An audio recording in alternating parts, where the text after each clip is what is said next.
नमस्कार दोस्तों, बात करेंगे थिक्सोट्रोपी क्या होती है। तो थिक्सोट्रोपी एक प्रॉपर्टी होती है मटेरियल्स की जो कि दिखाती है कि उनकी विस्कोसिटी डिक्रीज हो जाती है जब भी हम उनको शियर स्ट्रेस देते हैं ओवर द टाइम। अब सिंपल सी बात करें, ये मटेरियल्स जो हैं थिनर हो जाते हैं और फ्लो करने लग जाते हैं पहले से बेहतर अगर हम इनको स्टीर या शेक करते हैं। और अगर कुछ समय के लिए इनको अनडिस्टर्ब छोड़ दिया जाता है तो ये अपने ओरिजिनल विस्कोसिटी को रीगेन कर लेते हैं। अब जो थिक्सोट्रोपिक सब्सटेंस होते हैं इनके अंदर शियर थिनिंग बिहेवियर होता है, यानी कि जैसे ही शियर स्ट्रेस इंक्रीज होता है विस्कोसिटी डिक्रीज होने लगती है, या कहें कि विस्कोसिटी डिक्रीज होती चली जाती है। ये टाइम डिपेंडेंट रिकवरी इनके अंदर होती है। जो मटेरियल विस्कोसिटी होती है वो अपनी ओरिजिनल स्टेट में आ जाती है अगर हम इसको अनडिस्टर्ब छोड़ दें कुछ समय के लिए।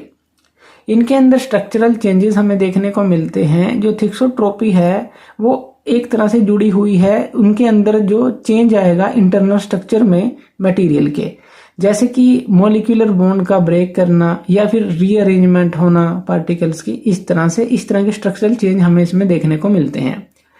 जो थिक्सोट्रोपिक सब्सटेंस होते हैं इसके हम काफ़ी सारे एग्जाम्पल ले सकते हैं। सबसे मेन एग्जाम्पल है जो सिंपल है बिल्कुल, हनी, शहद का एग्जाम्पल हम ले सकते हैं। ये थिक रहता है जब हम इसको अनडिस्टर्ब छोड़ कर रखते हैं, लेकिन जैसे ही हम इसको स्टीर करते हैं तो ये थिनर होने लग जाता है और ज़्यादा फ्लो करने लग जाता है अगर हम पहले से कंपैरिजन करें। जैसे पेंट और कोटिंग हो गई, ये मटेरियल जो हैं इस तरह से डिज़ाइन किए जाते हैं कि ये थिक रहते हैं और इजी अप्लाई होते हैं, लेकिन हम इनको थिनर कर सकते हैं जब स्टीर करते हैं या फिर ब्रश्ड करते हैं, और इनसे हम स्मूथ एप्लीकेशन जो है ले सकते हैं इस तरह की, जैसे पेंट्स हो गए, कोटिंग हो गए। इसी तरह से ब्लड हो गया।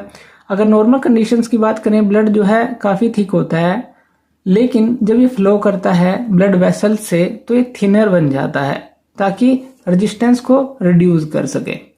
इसी तरह से बहुत सारे एग्जांपल हम ले सकते हैं, जैसे फार्मास्यूटिकल जो सस्पेंशन होते हैं, ये सस्पेंशन भी इस तरह से डिज़ाइन किए जाते हैं। वैसे तो ये थिक रहते हैं जब उनको स्टोर रखते हैं, लेकिन ये थिनर हो जाता है जब इनको शेक किया जाता है, और यूनिफॉर्म डिस्ट्रीब्यूशन जो है ड्रग का ये इंश्योर करते हैं इस तरह से।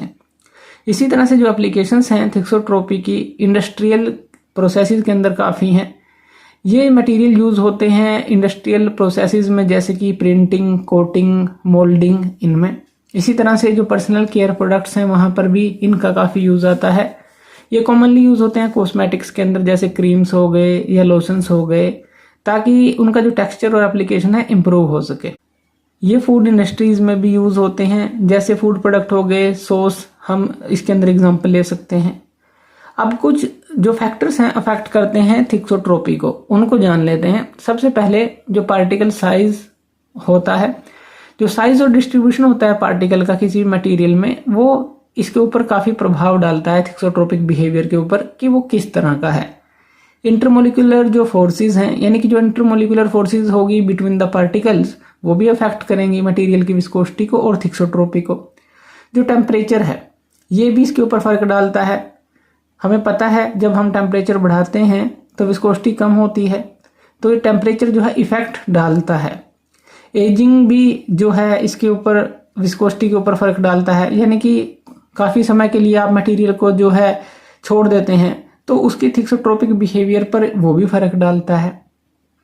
तो इस तरह से ये थिक्सोट्रोपी जो मटेरियल्स होते हैं उनको हम समझ सकते हैं। तो थैंक यू वीडियो देखने के लिए, और इसी तरह की वीडियोस के लिए आप हमारे चैनल लर्न एंड ग्रो पे हमें सब्सक्राइब कर सकते हैं।